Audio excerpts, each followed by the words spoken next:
ค่ารถแล้วไปพะยวกไปไหนอ่ะไปตามดี น้องสาวซื้อยา อ๋อจะไปหาน้องสาวเหรอ จ่าไปขอตังค์น้องสาวซื้อยา ไม่โทรศัพท์ไปอ่ะ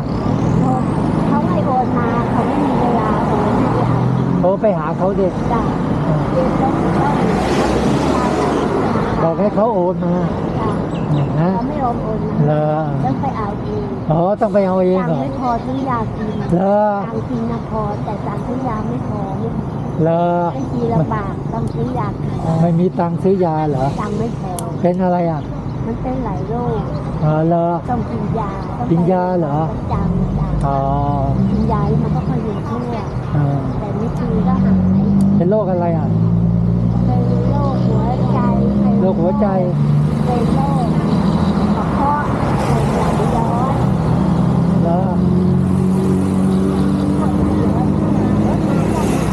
รถมาหรือยัง